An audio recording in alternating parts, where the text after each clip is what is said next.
के लिए आ रहा था It's been quite a long time since I have come to Hindi service. और ये काफी समय हो चुका है कि मैं हिंदी के आराधना में आया हूँ So I was searching for the place where the service is happening.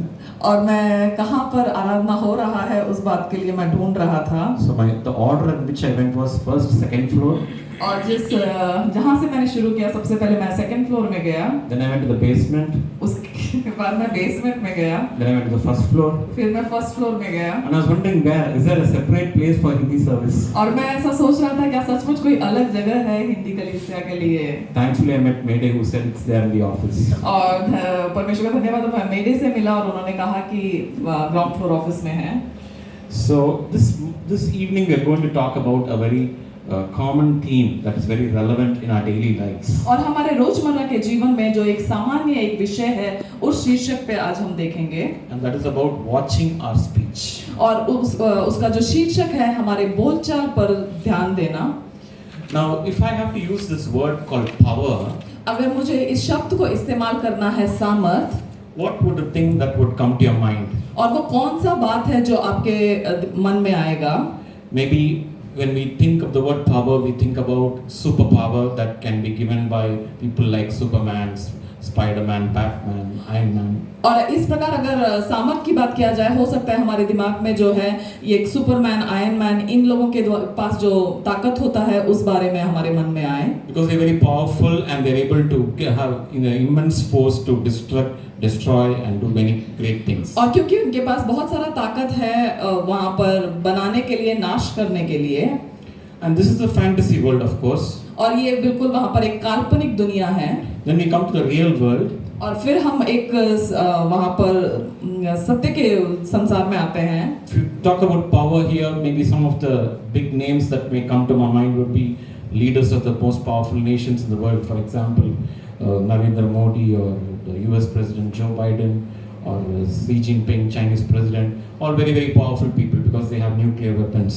और वहाँ पर अगर ताकतवर लोगों के बारे में अगर बोला जाए तो हो सकता है सामर्थी देशों के जो प्रधानमंत्री हैं जो वहाँ पर कुर्सियों पर हैं उन लोगों के नाम आए इस प्रकार से So power is always associated with big things. और हमेशा जो ताकत है वो बड़ी लोगों से बड़ी चीजों से वहाँ पर उसका रखा गया है But it's very interesting that the Bible talks about power in very different ways. लेकिन वचन जो है सामर्थ को या ताकत को जो है विभिन्न रूप से बतलाता है वो अलग बात है For example, there is a verse in Proverbs chapter 18 verse 21. और यहाँ पर एक वचन है नीति वचन उसका 18 का उसका 21 It says, life and death are in the power of the tongue. और यहाँ पर वचन इस प्रकार से कहता है कि वहाँ पर जीभ के वश में मृत्यु और जीवन दोनों होते हैं So, the tongue of a human being has immense power to create and immense power to destroy. और मतलब मनुष्य के जीभ में वहाँ पर बहुत सारा ताकत है वहाँ पर कुछ बनाने के लिए और कुछ नाश करने के लिए If you look at the book of James, अगर आप याकूब के पुस्तक में देखें in James chapter 3 talks very descriptively about the power of the tongue. और याकूब उसका 3रा अध्याय जीभ के ताकत के बारे में वहाँ पर बहुत व्याख्या रूप में बतलाता है It says in James chapter 3 verse 8, और याकूब उसका 3रा अध्याय उसका 8वां वचन बोलता है but no man can tame the tongue, it is a restless evil full of deadly poison. और याकूब 3 का 8 पर जीभ को मनुष्यों में से कोई वश में नहीं कर सकता वह एक ऐसी बला है जो कभी रुकती ही नहीं वह प्राणनाशक विष से भरी हुई है Next slide, please. And if you read that entire chapter of the book of James chapter 3, you will see that it talks about how the tongue, a small spark can set an entire forest on fire. अगर आप उस पूरे अध्याय को देखें कि कैसे एक छोटा सा एक चिंगारी जो है पूरे जंगल में आग लगा सकता है And how a large ship can be moved just by the rudder of the ship. और कैसे एक बहुत बड़ा जो जहाज है वो एक छोटे से पतवार के द्वारा जो है वहां पर उसका दिशा बदला जा सकता है So the point that James is trying to bring here is that the tongue is highly influential and can do many things in our lives. और यहाँ पर जो बतलाना चाहते हैं जो याकूब वो ये है कि जो जीभ है वो बहुत ही प्रभावशाली है और बहुत सारी चीजों को लेकर आ सकते हैं It is one organ in our body which probably will be the one which people are going to look at and ask us and understand who we are. और वो एक ऐसा जीव जो एक ऐसे बात है जिसके द्वारा लोग जो हैं हम क्या हैं उस बात को वहां पर परख सकते हैं. People start making impressions about us once we open our mouth. और लोग हमारे बारे में सोचने समझने लगते हैं जब हम अपने मुंह को खोलते हैं. And the same tongue is the one which can be used by us in a very destructive way. और यही जीव जो है वहां पर एक नाश के रूप में भी नाशवान रूप में भी इस्तेमाल किया जा सकता है. For example, the words that we use can be used to criticize people. और उसका मतलब उदाहरण के लिए जो शब्द हम इस्तेमाल करते हैं दूसरों पर दोष लगाने के लिए. We may use our words to ridicule people. और हम अपने शब्दों को वहां पर मजाक बनाने के लिए इस्तेमाल कर सकते हैं. We may use our words to threaten people. और हम वहां पर जो है लोगों को वहां पर धमकी देने के लिए इस्तेमाल कर सकते हैं. Or we may use words like words to discriminate people. और या फिर जो है भेदभाव को करने के लिए हम वहां पर इस्तेमाल कर सकते हैं. Or we may use very powerful words that make people feel rejected. और या फिर जो है लोगों को वहां पर तिरस्कृत महसूस करें उसके लिए हम इस्तेमाल कर सकते हैं. Let's look into our lives right now. Where do we stand as far as giving words which bless people or giving words of this kind? और या फिर हम इस प्रकार की हम कहां पर खड़े हैं अपने शब्दों को लेकर अपने जीवन में उस बात को देखेंगे. Are we guilty of using our words in these ways in the past? और क्या हम वहां पर अपने आप को दोषी ठहराते हैं पुराने समय में इस प्रकार अपने शब्दों को इस्तेमाल करने के लिए. Let's look at what the Bible says about how our speech should be like. और बाइबल क्या बतलाता है कि हमारा बोलचाल किस प्रकार का होना चाहिए. The character, if you look at the life of Jesus in the book of John, अगर यूहन्ना के पुस्तक में अगर यीशु के जीवन को देखा जाए, it says that Jesus was a person who was full of grace and full of truth. और वचन बतलाता है यूहन्ना में कि यीशु जो हैं वहां पर अनुग्रह से और सच्चाई से परिपूर्ण थे. So our speech also should be like that of Jesus. और हमारा जो बोलचाल है वो वैसा ही होना चाहिए यीशु के समान. Full of grace. और वहां पर अनुग्रह से परिपूर्ण and full of truth. और सत्य से परिपूर्ण. Not 50% grace, 50% truth. और 50% अनुग्रह और 50% सत्य, ऐसा नहीं. 100% grace, 100% truth. और वहां पर 100% अनुग्रह और 100% सत्य. For example, if you see the way Jesus dealt with different people, you realize that he was full of grace. और जिस प्रकार से यीशु ने दूसरे लोगों के साथ बर्ताव किया वो पूरी तरह से वहां पर अनुग्रह के साथ थे. Some of the people who were the most rejected people of the society, they were very comfortable when they were with Jesus because Jesus had very comforting words to speak to them. और उस समाज के जो बहुत ही तिरस्कृत लोग थे वो यीशु के पास होते हुए उन्होंने बहुत ही सांत्वना पाया क्योंकि यीशु के शब्दों में उन्होंने उस अनुग्रह को पाया. For example, the woman who was caught in adultery, we know the story. और उदाहरण के लिए जो स्त्री वहां पर व्यभिचार में पकड़ी गई उस कहानी को हम जानते हैं. He was the only man there who could speak to the woman with grace. और वही केवल यीशु ही एक ऐसे व्यक्ति थे जो उस स्त्री के साथ में अनुग्रह के साथ बोल पाए. Similarly, we know about Jesus talking with the Samaritan woman. और उसी तरह हम जानते हैं उस सामरी स्त्री के साथ में यीशु ने जिस प्रकार बात किया. A woman who was rejected by the society and was almost living in hiding. और एक स्त्री जो समाज से तिरस्कृत थी और वहां पर अपना छुपकर जीवन बिता रही थी. And yet Jesus could speak words of grace to her. और लेकिन उसके बावजूद यीशु वहां पर उसके जीवन में अनुग्रह के शब्द बोल पाए. So much so that she could look at changing her life and be a servant of the gospel. और इतना कि वो जो है अपने जीवन को बदलकर वहां पर सुसमाचार के अनुसार अपने जीवन को बदलने के लिए हो गई.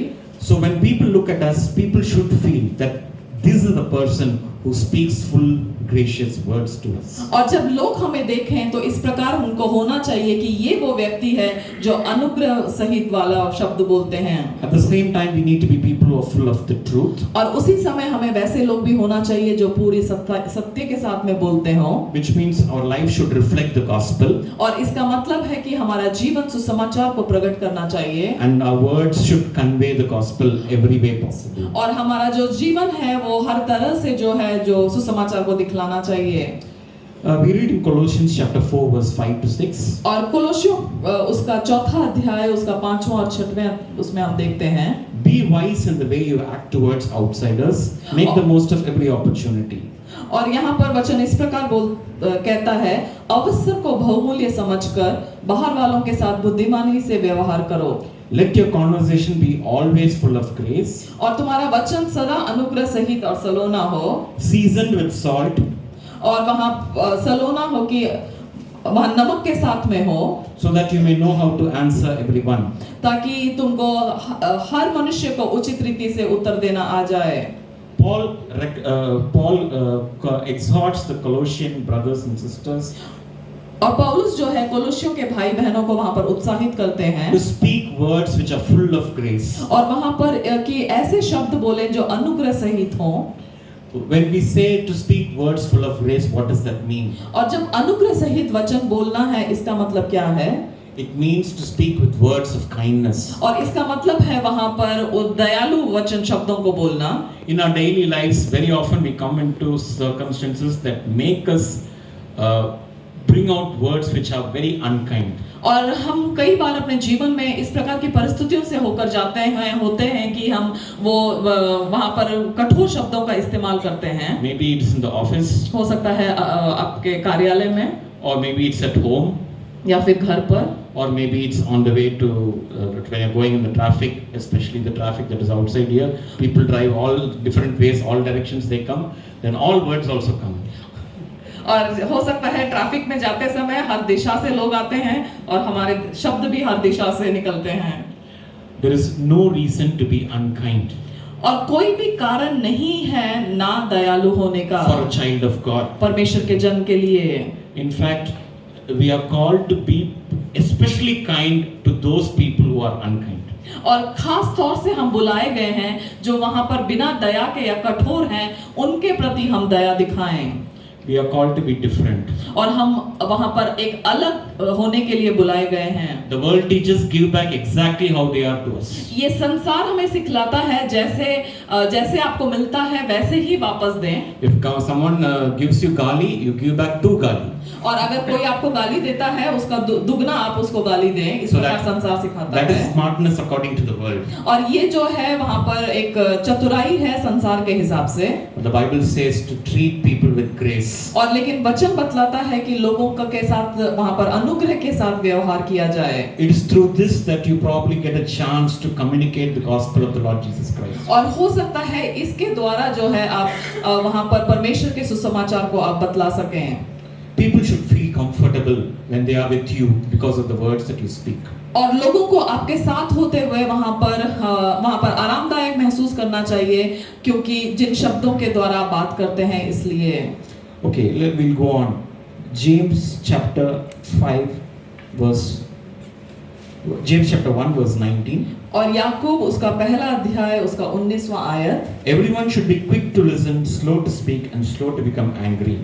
और याकूब पहला अध्याय उसका 19वां वचन, हर मनुष्य सुनने के लिए तत्पर, बोलने में धीरे और क्रोध में धीमा हो। See, the natural human tendency is the reverse. और जो स्वाभाविक से मनुष्य का जो स्वभाव है वो इसका विपरीत है। We are quick to speak, quick to become angry. और हम जल्दी ही बोलते हैं, जल्दी ही गुस्सा होते हैं, but slow to listen. और हम वहां पर सुनने के लिए बहुत धीरे होते हैं। In fact, many of us do not want to listen to what the other person is saying. और अगर सच कहा जाए दूसरा व्यक्ति क्या बोल रहा है उस बात को हम सुनना ही नहीं चाहते। We want to give our point of view first. और हम अपने सोच विचार को, अपने तर्क को सामने रखना चाहते हैं। James is saying slow down.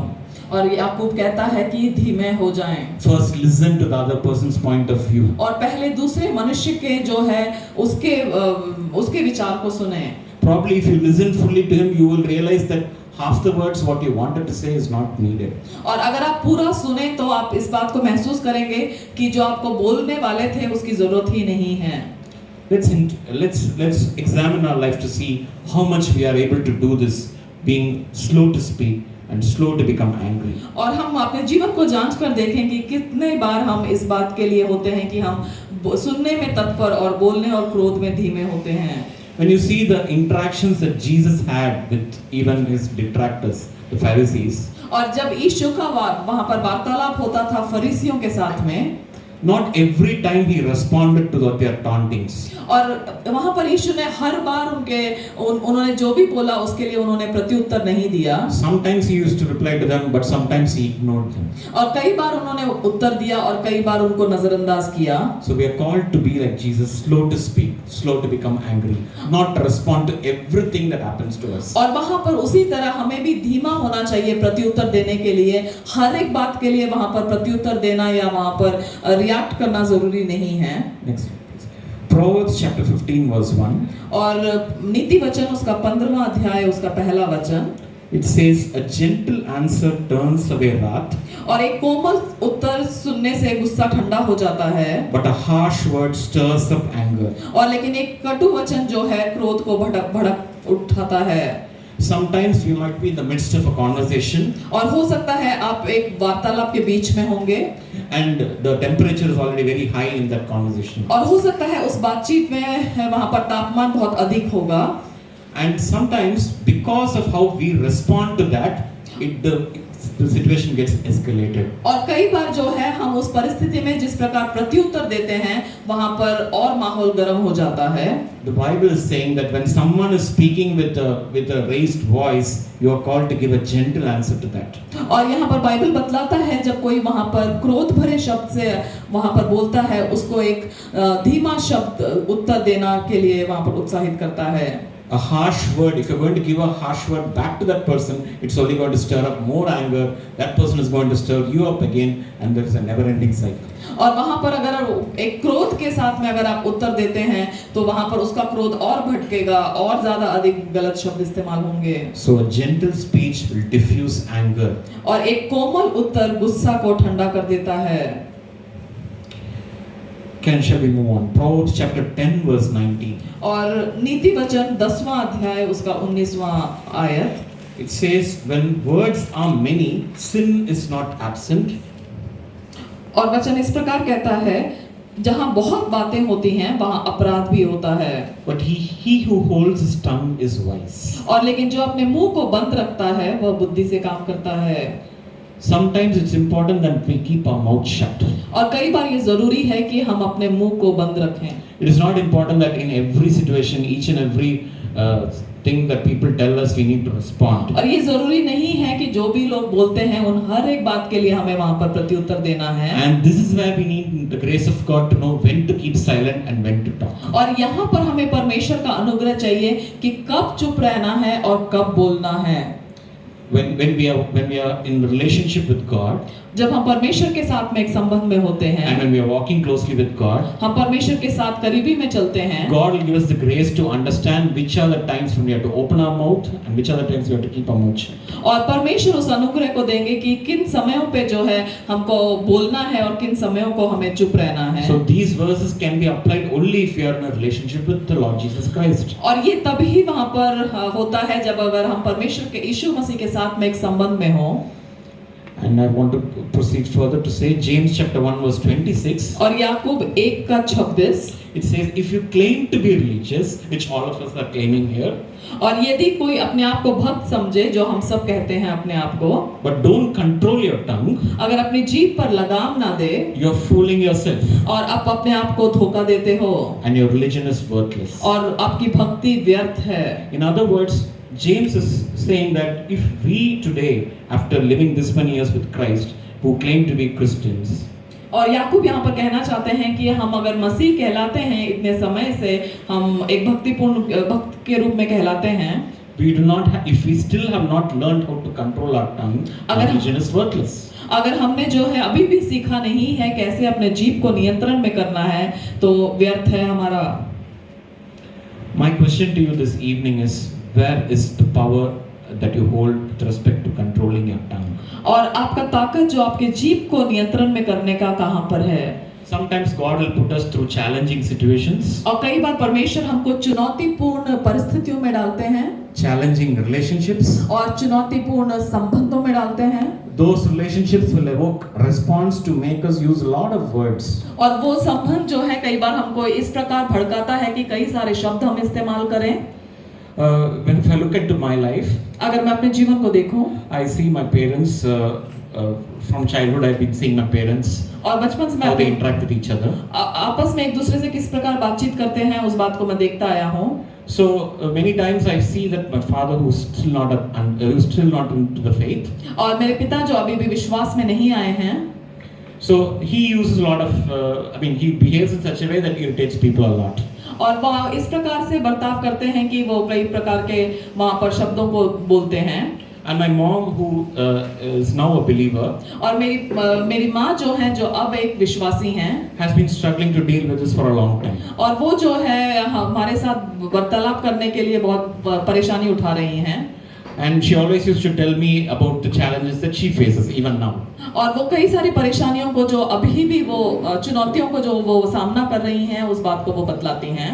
So the whole thing I used to tell her repeatedly is, और जो मैं उनको बतलाता हूँ एक बात वो ये है, if God is still allowing all these things, He's just pruning us to become more and more like Him. और अगर परमेश्वर इन बातों को अभी भी अनुमति कर रहे हैं तो परमेश्वर जो है हमको छांट रहे हैं ताकि हम यीशु के समान और अधिक बनते रहें. It's very easy to respond in an unkind way when people are unkind to us. और ये बहुत आसान है वहाँ पर एक बिना दया के लोगों के साथ बर्ताव करें जब लोग बिना दया के साथ हमसे बर्ताव करते हैं. But it requires a tremendous grace of God to respond with grace. और लेकिन ये परमेश्वर का बहुत अधिक अनुग्रह हमें चाहिए अगर हम अनुग्रह के साथ में उन ना दयालु लोगों के साथ हमें बर्ताव करना है. Are you able to control your tongue this evening? क्या आप अपनी जीभ के ऊपर नियंत्रण कर सकते हैं इस शाम को? Okay, we'll move on. हम आगे बढ़ेंगे. Proverbs chapter 15 verse 23. और नीति वचन 15 उसका 23वां अध्याय. So Bible just doesn't say that we are called to keep quiet and control our tongue. और बाइबल नहीं बतलाता कि हमको चुप रहना है और वहाँ पर अपनी जीभ कुछ नहीं बोलना.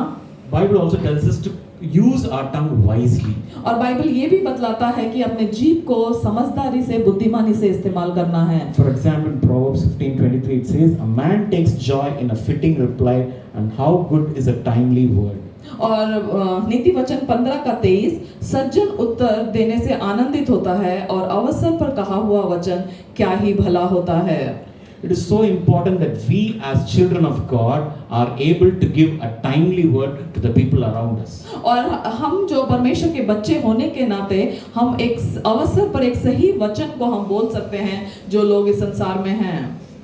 So many times we are very busy in the world around us. We just think about our things, what next to be done, and just move on in a very fast, rapid way और to finish our responsibilities. और कई बार जो है हम बहुत व्यस्त होते हैं जो जिम्मेदारियों के साथ में और हम आगे बढ़ते रहते हैं इस प्रकार. And we seldom take notice of the people around us who need something in their lives. और कई हमारे अड़ोस पड़ोस में लोगों की जो जरूरत है उसको हम कई बार नजरअंदाज करते हैं, कई बार हम नजर रखते हैं. And sometimes all that they need is one word of encouragement from our mouth. और कई बार जो है सिर्फ उनको जो चाहिए होता है हमारे मुंह से एक उत्साहित करने वाला वचन. One kind word of blessing in their lives will probably change them much better. और एक जो है आशीषित वचन जो उनके जीवन को बदले. So this evening I want to ask you, are you that agent of God who's able to be the channel of blessing in their lives, giving the timely word in their lives? आज मैं आपके सामने रखना चाहता हूँ, क्या आप परमेश्वर के वो स्रोत हैं जहाँ पर उन लोगों के ऊपर जो है एक ऐसे शब्द को वचन को आप बोलते हैं जो अवसर पे है और उनके लिए एक आशीष में है. There is a person in my organization who is working with me. और एक व्यक्ति हैं जो मेरे साथ कार्य करते हैं. So she used to have issues of depression and all that. So she used to take treatment for that. और उनका जो है वहाँ पर डिप्रेशन वगैरह वो उससे होकर गुजर रहे हैं और उसके लिए वो ट्रीटमेंट लेते हैं. So she used to sometimes take leaves a lot. और बहुत सारी छुट्टियाँ लेती हैं उस वजह से. So we never used to bother much about her counseling her or things of that kind because we thought she's anyway taking professional help. No need to tell her anything. It's going well. और क्योंकि वो वहाँ पर किसी और के साथ में जो है वो काउंसलिंग वगैरह में जा रहे हैं तो हम उनको कुछ नहीं कहते अपनी तरफ से. And since she was very sincere, we used to be very happy with her. और क्योंकि वो अपने कार्य में बहुत ही वहाँ पर ईमानदार थे तो हम बहुत खुश थे उनसे. But one day I just told her, if you feel to talk anything, please drop in. We are anytime open to listen to you. और मैंने एक बार उनसे इस प्रकार कहा कि अगर आप कुछ बोलना चाहते हैं तो कभी भी आ सकते हैं, हम आपसे सुनने के लिए हमेशा खुले हैं। Actually, it was a very small thing, but for her that meant a very big deal. और एक छोटी सी बात थी ये, लेकिन उस बहन के लिए ये बहुत बड़ी बात थी। So the point I'm trying to say is that our smallest words, our smallest things that we do for people are actually many times can be great words of blessing for them. और हमारा जो छोटा सा बात लोगों के लिए करना जो है वो लोगों के लिए एक आशीष में हो सकता है। Luke chapter 6 verse 45. और लूका का पुस्तक उसका 6वां अध्याय उसका 45वां वचन, It says a good person produces good things from the treasury of a good heart, और भला मनुष्य अपने मन के भले भंडार से भली बातें निकालता है, and an evil person produces evil things from the treasury of an evil heart. और जो बुरा मनुष्य अपने मन के बुरे भंडार से बुरी बातें निकालता है। What you say flows from what is in your heart. और जो मन में भरा है वही उसके मुंह पर आता है। In other words, from the abundance of the heart the mouth speaks. और कहने का मतलब जो मन में भरा है वो मुंह पर आता है। So all that we have been listening so far और जो भी कुछ हम अभी तक सुन रहे थे can be applied only if we are willing to allow God to work in our heart. और ये सब बातें वहां पर इस प्रकार बतलाया जाता है अगर हम परमेश्वर को अनुमति दें कि वो हमारे हृदय में कार्य करें। Because we cannot change the output of our mouth if what is there in the input is something different. क्योंकि हमारे मुंह से जो निकलता है उसको हम बदल नहीं सकते अगर हमारे हृदय में कोई और बात है। And there is only one person who can change that input, and that is the Lord Jesus Christ himself. और जो हमारे हृदय को बदल सकता है कि हमारे अंदर से क्या निकलता है वो एक ही व्यक्ति उस बात को बदल सकते हैं, वो है प्रभु यीशु मसीह। It is our relationship with God that is going to reflect and flow words of grace, words of wisdom, words of knowledge that can bless others. और वो परमेश्वर का अनुग्रह है जो कि जो हमारे मुंह से जो है वहां पर समझ की बातें, बुद्धि की बातों को निकालने के लिए हमको अनुग्रह देगा। Let's learn to guard our hearts, like it says in Proverbs 4:23. For everything that we do in our life ultimately rests from there, and we will do well to protect this heart through our relationship with God. और हो कि हम हमारे हृदय की वहां पर रक्षा करें, जैसे नीति वचन 4:23 में लिखा गया है कि मन से अधिक, सबसे अधिक अपने मन की रक्षा कर, क्योंकि जीवन का मूल स्रोत वही है। Shall we bow our heads and close our eyes? आइए हम अपने सरों को झुकाएं और दुआ करें। Heavenly Father, Lord, this evening, Lord, we all ask you for your mercy, Lord. और प्रभु इस शाम के समय हम आपकी दया के लिए विनती करते हैं। Because Lord, we have used our tongues in the way that displeases you. और प्रभु क्योंकि हमने जीभ को इस प्रकार इस्तेमाल किया है जिसके प्रति आप अप्रसन्न हुए हैं। We have uttered a lot of wrong words which are not worthy in your sight, Lord. और प्रभु ऐसे कई सारे शब्दों को हमने इस्तेमाल किया है जो आपके सम्मुख में अयोग्य हैं। Lord, change our language, Lord. और प्रभु हमारी भाषा को बदलिए। Lord, I just pray, Lord, we will speak words of wisdom, words that edify others, Lord. और प्रभु हम वहाँ पर बुद्धि के शब्दों को बोलेंगे, ऐसे शब्दों को बोलेंगे जो दूसरों को वहाँ पर उन्नति करे। Teach us to be words, to have words which can encourage others, Lord. और प्रभु ऐसे शब्दों को इस्तेमाल करना सिखाइए जो दूसरों को उत्साहित करे। Change our hearts, Lord, and transform us into your likeness. और प्रभु हमारे हृदय को बदलें और आपके समान हमें बनाएं। In Jesus' name we pray. Amen. यीशु के नाम से हम मांगते हैं, आमीन। Thank you. धन्यवाद। आइए हम अपनी जगहों पर खड़े हो जाएंगे। जैसे हमने वचन से सुना, इस शाम के समय बहुत साधारण सा शब्द था, वचन था, लेकिन मैं विश्वास करती हूँ कि पवित्र आत्मा ने हमसे बात किया है। जैसे हमारा आराधना का दल इस गीत में अगुवाई करता है, होने दीजिए कोई भी बात जो पवित्र आत्मा इस समय में आपके हृदय में बात करते हैं, किसी भी बात को उन्होंने आपके हृदय में उठाकर दिखाया है वहाँ पर कि आपके शब्दों के द्वारा हमने परमेश्वर को खेदित किया है, पवित्र आत्मा को शोकित किया है, या फिर किसी अन्य व्यक्ति को शोकित किया है। क्यों ना आइए इस समय परमेश्वर से क्षमा मांगकर उस अनुग्रह को मांगे, जैसे वचन कहता है हमारा जीव में जीवन और मृत्यु का जो सामर्थ है, हम जीव को सही तरह से इस्तेमाल करें। तू जो कह दे मैं करूँगा, तेरी राहों पर मैं चलूँगा, तेरे चरणों में ही रहूँगा, मेरे प्यारे यीशु। तू जो